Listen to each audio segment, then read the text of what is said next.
In March 1888, a powerful winter storm began sweeping across the northeastern United States. What followed would become known as the Great Blizzard of 1888.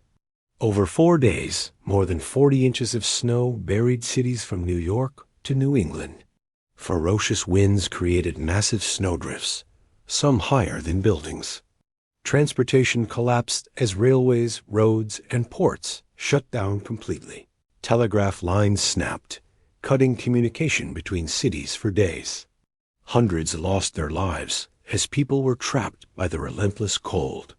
When the storm ended, cities were paralyzed beneath mountains of snow. The disaster transformed how America prepared for extreme winter weather. The Great Blizzard of 1888 remains one of the most deadly storms in U.S. history.